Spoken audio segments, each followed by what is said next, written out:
Hey, welcome back to Crimes and Closets. This is Christy in my closet in St. Louis. And this is Beth in my closet in North Carolina. What's up, Beth? What's up? Oh, I know what's up. I almost forgot, even though we just spent I don't know how long talking about it. But everyone may have noticed a new little tune in the beginning of our episode today. And we've got some, a custom, what do we call that? Intro? I guess it's intro. Yeah, we got Yeah, custom music. That's what it is. Yeah. We have a Crimes and Closets beat. We do. We have a legitimate, original Crimes and Closets beat, courtesy of my number one. Yes. He's not really my number one. He's just boy. Yeah, the oldest. And it's very cool that he was able to figure something out for us and give it a try. And so we're pretty excited about it. So yes, and it's if amazing. you don't like it, suck it. then just fast forward. Suck it. Because suck it and fast forward because it's going to be on there. They like it. Don't worry. Exactly. Once they know where it came from, they have to, right? Exactly. They would just be monsters if they didn't. Right. All you normal people listening to this podcast, don't be a monster because you don't like music now. Oh my gosh. Not the reason, but that's fine. Yeah, exactly. It's a good beat. So do a little dance. It's very dance worthy. Yeah, exactly. I'm dancing right now and I don't even hear it. Yeah, it's in your head. It's good. It's in your head. Yeah. We also need to update everybody on our status with the Night Stalker. Oh, yeah. Because we now have watched the Night Stalker. What did you think? That man be crazy. And I know that I knew a little bit about him, but he was just so erratic. Like he had no MO. Spoiler. Yeah. Oh, sorry. You haven't watched it. Are you really into true crime if you have not watched it yet? Because we were even late to the game, I feel like. Exactly. That's so true. So just fast forward through the intro because, he had every victim ever. Yeah. Like, I didn't even care. Yeah. Man, woman, old, young. Also, what a strange looking man. For real, his teeth? Yeah. Ugh, he was definitely born to be in a mugshot. There's just no other way to say it. He looked the part for sure. I just felt thankful the whole entire time that I was not growing up in the 70s in California. Yeah, no kidding. I kept thinking about that because it's all the crazy people. It was like Bundy, Manson, that guy, Kemper. Mm-hmm. All of them were in the 70s. Definitely. Had the Golden State Killer started then? When did he start? Yes, also him too. I don't know if he was in California at that time. Oh, okay. But yeah, it was a bunch of serial killers just running around, acting like they owned the place. No kidding. Gosh, yeah. Yeah, really interesting show though. Go do the thing. It was very, I would recommend watching it. It was interesting. And also my favorite meme that came out of that show was the one where they have the side-by-side mugshot or not, I don't even know if it's his mugshot, but it's a picture of him and the sketch of him. And it was no wonder they didn't catch that guy because they look nothing really alike. Different. I thought you were going to say it was going to be a side-by-side of him and Bernie. I'm not joking. That's what I thought you were gonna say. I was like, I have not seen that one, but be right back because I'm gonna go look it up really quick. Make that one happen too if it doesn't exist. We totally can. Anyway. Yeah. So anyway, so yeah. What other news do we have? Any more news? It's all my news. No, I don't think so. It's enough. It's enough for you. Yep. That's enough. We can just get right into this one. Okay. So if you're ready for it. All right. So, I mean, it's a little bit of news in the beginning, but it's part of this. So we are currently, it's February 8th, as this one drops, in the midst of Black History Month. And so throughout the course of this month, we are going to, on Instagram, Facebook, and Twitter, if we ever actually remember to put it on there. I know I do randomly, but anyway. Facebook and Instagram will be highlighting our cases of when the victims were a person of color. So check out those, just kind of giving a little highlight, a reminder when the episode aired, and a little blurb about that person. And I think Kanika was last week. You highlighted Herndon. Yeah. And they're in stories. So you have to watch our stories on Facebook or Instagram to get to see it. Okay. Yes. So, in keeping with the Black History Month theme and highlighting people of color, I have chosen a case that fits those parameters. Our victim in this case is an African American woman, and her name is Sandra Coke. Have you heard of her? No, but I like Coke. Now you do. Coca-Cola. Right. Oh, good. I don't drink it though, but I like it. It's my soda of choice. Yes, mine too, actually. Well, not regular Coke. Coca-Cola. What's that one? Zero. Gross. Has aspartame in it. It's fine. Whatever. Okay. I'll just regular Coke. Okay. Anyways. So this is the case, the murder of Sandra Coke. And unfortunately, there wasn't a whole lot of information about her and her early life.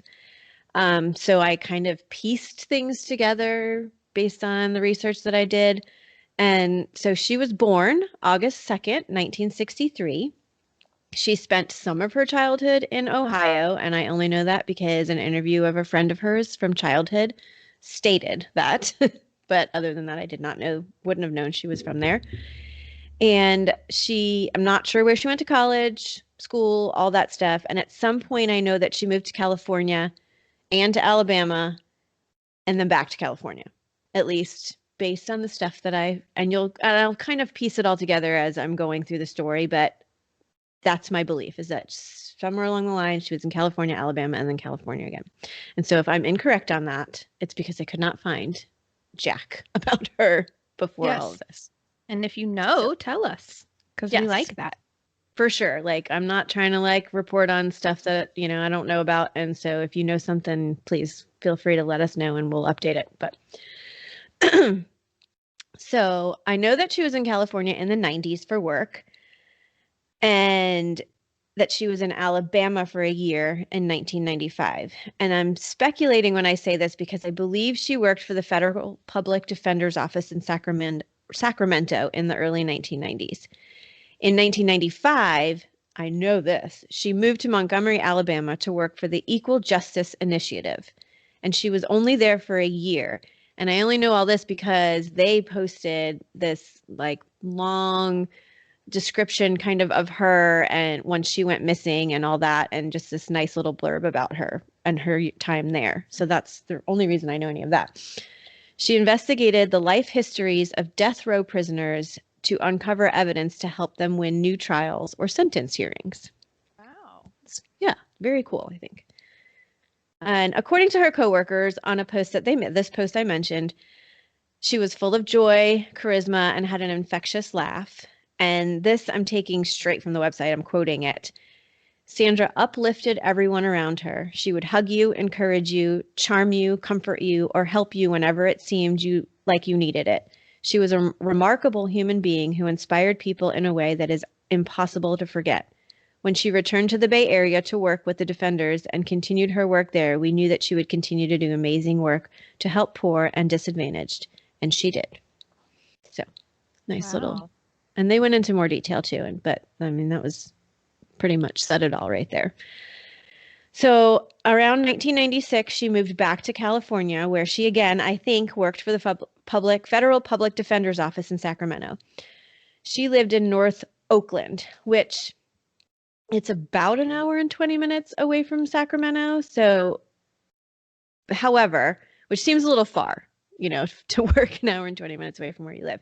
But I'm not sure that it was a major issue, only because her job consisted of a lot of travel to interview relatives of defendants, friends, and doctors. And so she would kind of travel all over California. So I'm not sure that she was necessarily traveling into the office every single day. So because she would have to go all around California and sometimes even to other states to interview people that had relevance to the cases she was doing. So again, here she was investigating criminal death row cases who were appealing their sentences. And anyone who encountered Sandra had similar things to say that her colleagues back at the Equal Justice Initiative had said, and that she had made an imprint on all who came across her and was always willing to lend a helping hand. Totally seems like someone I'd want to be with. Exactly. Greatest coworker ever, for sure. Yeah, no kidding. Earlier, when I mentioned that I was speculating she had worked for the public defender's office in the 1990s, it's because I knew she had been interviewing people for death row cases then. So when she met, she met Randy Alana. I think that's how you say his name. I don't know. It's Alana. Elena, whatever. Yeah. She interviewed Randy because she was working on a case for David Manson. Have you heard of that guy? David Manson? Yeah. Not Manson, Mason, sorry. Mason. Oh, my bad. No, neither. So he's a serial killer that was in San Quentin in the 90s. And he actually ended up, getting the gas chamber. So clearly she didn't win that case for him, but gas chamber? Gosh. Yeah. I believe in 1993, but anyway. Whoa. So she interviewed Randy, Alana, or Lena. I'm going to stick with I would say Alana. Alana? Yeah, I have a friend her name is Alana and she spells it like that, so. Okay. Randy lived in the same group home as David when they were younger, so that's why she was interviewing Randy for that case. And it's speculated that Randy and Sandra had some sort of relationship, but it's kind of unclear how long it lasted and exactly when it took place. So after she had gone to Alabama and moved back, she apparently got back in touch with Randy. And I'm not sure if they had much of a relationship then either, but it's believed that she asked him to father a child for her, but he didn't want him involved, just kind of more like a sperm donor type situation. She asked the serial killer this? No, Randy. Randy is a guy that she interviewed to help the serial killer. I got it. Okay. I'm with you now. Yeah. Because he lived in the group really home. Gonna question Miss Coke there. Okay. Well, you might question anyways at some point, but sorry. So David Mason was the serial killer and she was trying to get him a new trial. And Randy lived with him in a group home when they were younger. So she was like just interviewing everyone from this guy's past. So that's where she met Randy. Got it. So then in 1998, she gave birth to a daughter as a single mother with no father listed on the birth certificate. And by all accounts, people referred to her as a great mom, very protective, attentive, and her daughter was her entire world. So we're going to fast forward a little bit, about 15 years. And in January of 2013, Randy enters her life again. Okay. He had gotten in touch with her and wanted to turn his life around and wanted her help. So here's where we're going to take a pause and talk about Randy and why he needed her help to turn his life around. I was just going to say, where was his life going that he needed to turn it around? So I had to dig for some of this information because things were stated in articles, but then they never really went into detail. And so you may want to hold on to your pants here, Beth. Oh, got him. Because he has quite a history. So, okay. So much of a history that it makes me wonder what Sandra saw in him. And you'll be wondering the same thing. The question that you had before thinking he was a serial killer, well, he's not far off of that. So she must have truly always saw the best in people because this guy's a master manipulator and he did not deserve her. So are you familiar with Megan's Law? I mean, I feel like I am, but remind me. Okay, so it's basically a law that it requires it's a federal law that requires law enforcement to make information public regarding registered sex offenders. Okay, yes. Yeah, so it's like that's the federal law and some states use it as their like state law title, but some don't. So anyway. Right. So according to the Megan's Law database in California in 1980, Randy was convicted of kidnapping with intent to commit a specific sex offense, rape in concert with force or violence, and oral copulation. Which do you know what that is? Well, yes. Okay, just making sure. I'm unless you want to say it. No, I'm good. So that was in 1980. He was convicted of all of those things, and he was released in 1983. So doesn't it seem like a little bit of a short amount of time for all of those offenses? Yeah, those are some big charges there, Randy. Yeah, me too. Especially since in 1983, he's arrested for the murder of Marilyn Pigot or Pigot. Lots the of murder. names. So we're murdering now. Okay. Well, we'll see. 23. She's a 23-year-old woman who was found in her apartment beaten to death with a hammer. Apparently, Randy and Marilyn had gone to school together at some point, and she hired Randy to be her bodyguard while she sold drugs out of her apartment. Okay. And he got mad when she fired him, and they're saying this is what they're saying. He got mad when she fired him, so he killed her.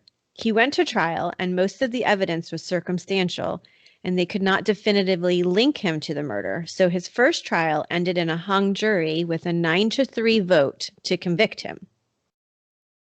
But his second trial acquitted him, but convicted him of receiving stolen property, which was a gun from Marilyn that he had gotten from her. So he gets convicted of stolen property. That's it in this whole thing. Oh my gosh, and she's dead. And she's dead. However, while he was in jail during this time, in 1984, he and another inmate, who were apparently part of the Black Guerrilla family prison gang, stabbed another inmate because they believed he was a snitch, which now they're saying he was wrong. He wasn't a snitch, but the other inmate that helped him kill this other guy was convicted of the murder, but Randy was only convicted of voluntary manslaughter and given 6 years. Wow. Yeah. So he's like somehow I don't know. He has the luckiest conviction rate here because he's apparently not getting enough time for anything that he's had to do with. Getting acquitted completely. Exactly. Murder. Mm-hmm. So after his release, he's pretty quiet for a number of years or so, we think. And then in 1992, he is shot in the head by another member of the Black Guerrilla gang and left for dead. When the police arrive, they just assume that he's dead. Is this still in jail? No, this is after he's out. Okay, so okay. He's released. Yeah, and we don't hear much from him until 1992 when he's shot in the head. And the police arrive and think he's dead, and they kind of like shove his body with the foot, and he just murmurs, "Oh no, I'm not." Oh my gosh. Okay. Somehow he survives and recovers. So now we're back. That's just creepy. I know. No kidding. So now we're back to 1993 when Sandra and Randy meet. And again, we don't have a huge amount of information on their relationship, how long it lasted, except that she had asked him to father the child, and who she had in 1998. But in December of 1997, Randy is arrested again for robbery. And then her daughter's born in February of 98. So he's convicted and sentenced at this point to 15 years in prison because of his extensive criminal history. Well, thank you. Exactly. Finally, this guy is in prison for an extended period of time for robbery. It's not going to stop him, though. He hurts people in prison, too. I know. And apparently he was like kept pretty solitary because he had such a history of like not, of killing people in jail and, violence. Right. So Randy is released in 2012 and contacts Sandra in January of 2013. And this is where their story again begins. And we are about halfway through the story, and I haven't even gotten to what I actually wanted to tell you about. So thanks, Randy, for your extensive history that I had to go over. I feel like we should just talk about how that phone call went, too, when he called her up and was like, hey, remember that one time I gave you sperm? I need your help. Right. I need your help now. So how about that? Calling in the favor. Yeah, exactly. So anyway, after the break, we will get into Sandra and Randy's story.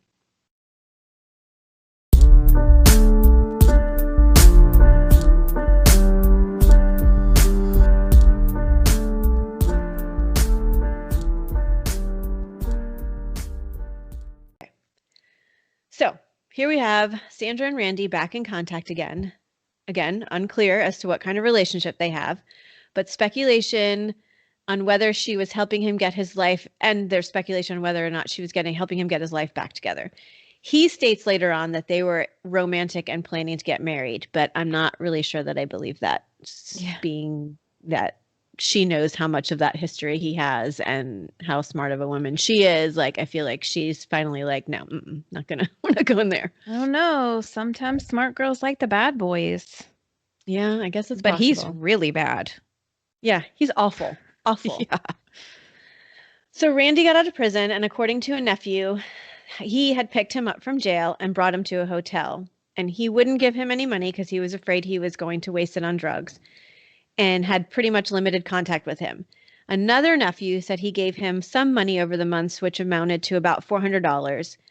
And clearly that's not enough or a lot for someone to live on. And I would imagine he also had some trouble getting employment at this time with his extensive record. So around May of 2013, Sandra's house gets broken into, and the Cocker Spaniel, her Cocker Spaniel, Ginny, is taken. She suspects Randy has something to do with it. Why not? Why would he take the dog? Well, according to a friend of Sandra's, he extorted $1,000 from her. Basically, like, to get give the me dog money. back? I'll give you the dog back. He held the dog for ransom? That apparently is the case. And this friend said she gave $500 to Sandra to help her because Sandra didn't really have extra money like laying around like that to just give him $1,000. So she said she gave her some cash. And after she gives Randy the money, he doesn't give her the dog back. And so Sandra is pissed. So she contacts Randy's parole officer and tells him that she believes he took her dog, stole her car, and her daughter's expensive headphones. And clearly these are actions that violate his parole. And so he's taken into custody, and he is held until August 1st of 2013. Still with me? Yes. And I bet he is really mad. Yeah. So on Sunday, August 4th, around 8:30 p.m., Sandra heads out to pick up a prescription for her daughter, who at the time is 15. She tells her that she'll be home in about 30 minutes. A few minutes later, her daughter speaks to her on the phone, and Sandra tells her, well, okay, now I'm with Randy, and we're going to go look for Ginny, and that she'd be back soon, maybe a couple hours. And I'm assuming at this point, her daughter doesn't know that Sandra thinks Randy was behind Ginny's dog napping, because she said that she was going to look for the dog with Randy. So I'm just assuming that she kind of held that information back from her daughter so she wasn't like in the know about. Does the daughter also know that Randy is her biological father? So it's never explicitly like stated. She does testify in the trial in the end, but and has gone to other family affairs of Randy's family. So I'm thinking, obviously she knows now. Right. I wonder if she did then. No, I think she did, because she had been to family affairs at this point for Randy's side of the family. So I think she probably knew. Yes, I would say so. So Sandra does not come home that night. And a couple of hours later, a stranger calls her daughter. We do not know her daughter's name. She's even listed as Jane Doe in like the court record and stuff like that. So I don't, that's why I keep just referring to her as a daughter. Yeah. Calls her daughter and says that Sandra's phone had been lying in the street. He just found it lying in the street. And around 1 a.m., her daughter calls the police because she would never leave her all night in general, not even to mention leaving her without even calling her to tell her she's not coming home. And then leave her phone randomly in the road. Right, exactly. So the next day, her Mini Cooper was found at 7:45 p.m., parked about 2 miles from her home. And immediately, police, friends, and family start looking. And I mean, she works for the federal government, so the feds are essentially brought in pretty much immediately to start looking too. Well, good. Her sister Tanya, flew in from New Jersey within a couple of days, and immediately fears that foul play was involved because this is completely out of her character for her sister, and all of her friends and colleagues basically agree with that. And so they're just plastering posters around the neighborhood and everything. Sandra's daughter used Find My iPhone and found her personal cell phone about 8 miles from where the other one was found. Oh, so she had two. Gotcha. She had a work phone. So the work phone was the one that was found by this stranger. So then she did the Find My iPhone to find out where her phone was like pinging. And it was one was at the border of Oakland and Emeryville. Did you know there was an Emeryville in California? No, I did not. Did you know that? I did. We've taken a picture by the sign actually because we've driven in that area. So it was found in the border of Oakland and Emeryville, which is not far from where she lives. And then the other one was 8 miles. The work phone that was found was 8 miles away off the Interstate 80 in like Richmond, California. So on August 6th, Randy is taken into custody on a parole violation, so completely separate from this. But they also kind of feel like he's a person of interest. Yeah, they were watching him, right? Yeah. Okay.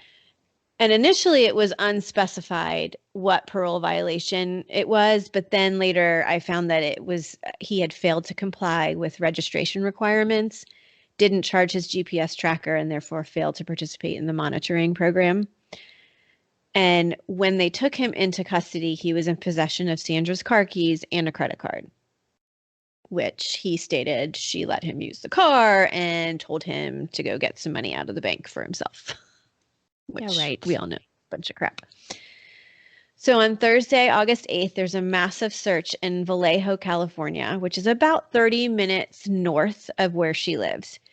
And they search the fairgrounds over there, and then the next day they scour lakes and surrounding areas. And then they move on to a place called Lagoon Valley Park, which is in Vacaville, which is maybe another 15, 20 minutes further from her house, closer to Sacramento.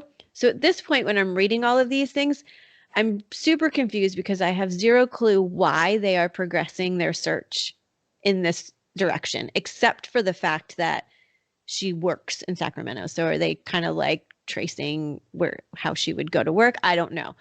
And all they kept saying was that they were receiving information and they needed to move the search. So it was very confusing as to why they were doing this. So anyway, on August 9th, so they were clearly going in the right direction, because on August 9th, a body of a woman was found in Vacaville, strangled to death. And a few days later, on August 13th, the body was identified as Sandra Coke, and she had been strangled so violently that the bones in her neck were broken. Oh my gosh. So I do want to go back just real quickly to where her daughter used the Find My iPhone feature that led them to her phone.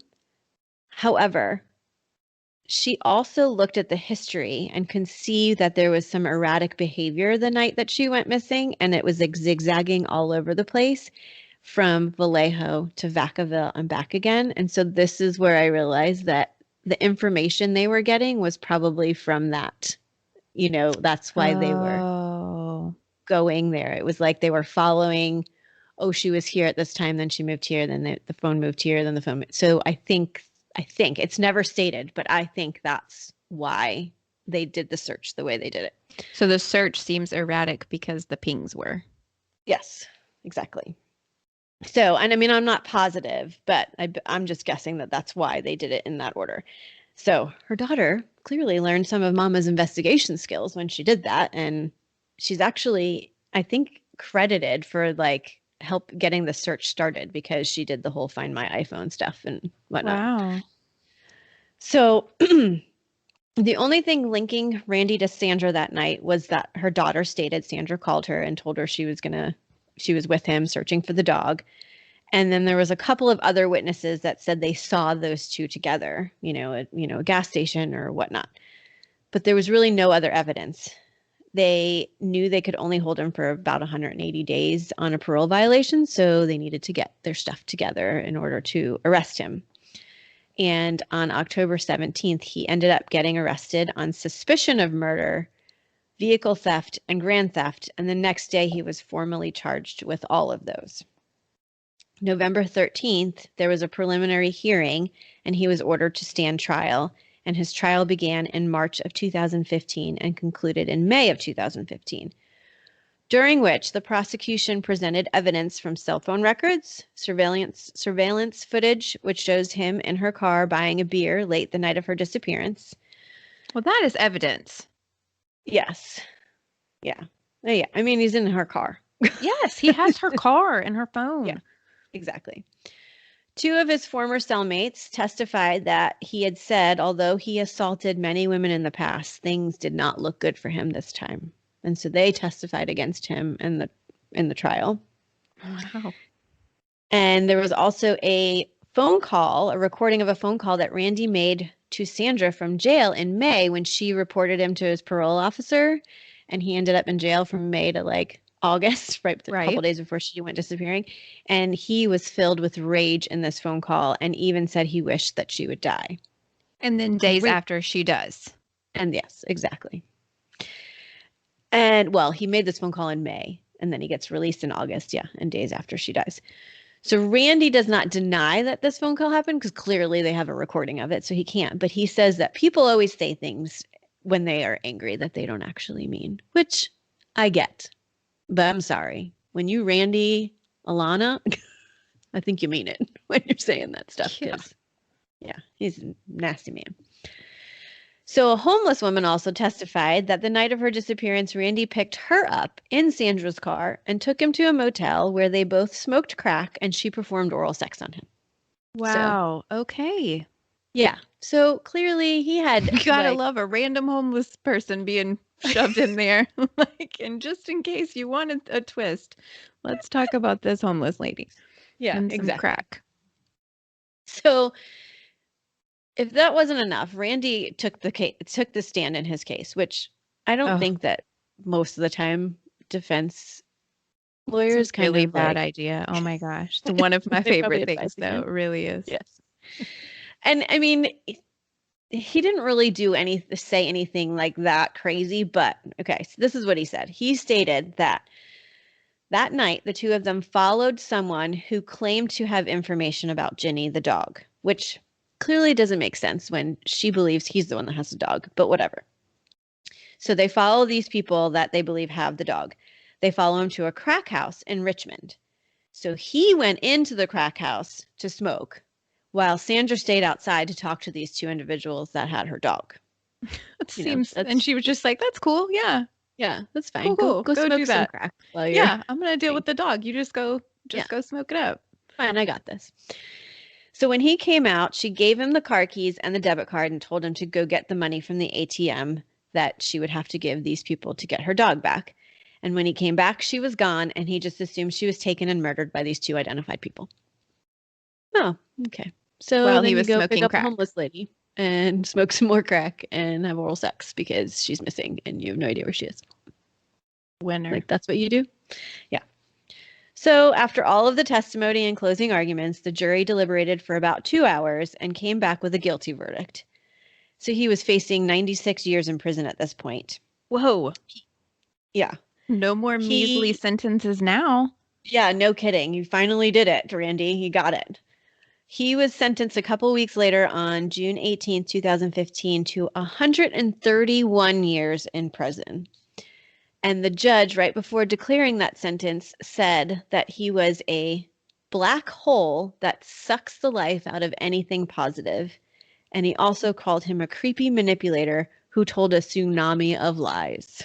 Because he's a piece of... Beep. Creepy manipulator. Creepy manipulator. It's kind of funny. Bye, Randy. So, yes. Finally, Randy has gotten what's coming to him. But poor Sandra. Oh my gosh, and her daughter. Yes. Yeah. Yeah. I mean, like you were saying, they credited her for starting the search and jump starting it. And you're like, woohoo, go girl. But then it's like, right. But you found your mom dead, I mean, ugh. Yeah, exactly. So, I don't know. I wonder where she went. Yeah, I tried to find, but clearly because I didn't know, I mean, we don't know her name. I mean, I couldn't find anything about her afterwards. There was a bunch of funds like initially set up for her and whatnot, which are all taken down now. But so I hope that they were able to raise some money for her and so that she could go to school or whatever. But yeah, I looked for her, but I couldn't find her because I had no name. That So sucks. yeah, Sucks for her and her mom. Oh my gosh. it does. It does. Stay Sweet, away sweet from lady. shady people. Mm-hmm. Yeah, for sure. Anyway, that's all I got. Sad, man. I had my pants still. They stayed on my legs. Okay, good. I'm I feel glad. like that was very on a roller coaster ride though, for sure. I I said that know. on our break. I was like, whoa, getting Hold some up. whiplash. Yeah. I have to That go was back and rewind wild. and re-listen a couple things. Yeah, you got sperm donors and homeless people and crack and Hmm. Yeah. dogs named Jenny. Yes. Cocker spaniels. Well, poor Sandra. May she rest in peace. Did they ever find the dog? That would have been a good You know, part of the story if they ever found Jenny. I actually don't know for sure, but I do know that he either made a phone call Randy made a phone call in prison or spoke to somebody in prison. I don't remember exactly what I read, but he said something like, "Ain't nobody gonna find that dog." So Ugh, he he probably did rot. something to the dog too, I'm sure because he did. yeah. So terrible, terrible human being. For real. Well, thanks for the So story. yeah, you're welcome. So we will highlight Sandra Coke Hmm. and her heroic daughter that we don't know her name, Hmm. but shout out on our stories Yep, we this will. month at some point. So check that out and find us on social media. We really do post good things. Like, not to brag, but come on, they're funny. I put Bernie in our closet. You need to go see that. And he's like bouncing. Yeah, man. He's in his chair having a party in our closet. So you need to check us out on Facebook and Twitter and Instagram. Instagram most of all, because that has all the things. And you're going to want to check us out because Valentine's Day is coming up. And we Hmm. have some new merch in the store that's sort of Valentine's-y, not really, but it has a heart on it. It's really cute. Christy just finished it today and it's super cute. So you need to go check out our merch and we're going to give out a discount code Hmm. so you can shop for less Yeah. because we love you. Get yourself something or get your Galentine something. Valentine's Day is my favorite holiday with my girlfriends. I don't really Hmm. celebrate Valentine's Day, but I like Galentine's Day. Hmm. Yes. I think there's some merit to that, showing your pals that you love them. So do that. Go buy some merch and do that, and we'll give you a discount code. But you got to find us on shows from. Hmm. Yeah. Yep, that was French. You have to find us on social media to do that. And if you like what you're hearing, give us a rating and a review. A nice review. We like nice reviews. And that would make us happy for Galentine's Day. So go do that. In Yes. Yes. French if you Please. want, you know, because I speak that. So go do that. And always remember the world is scary, people suck, hide in your closet.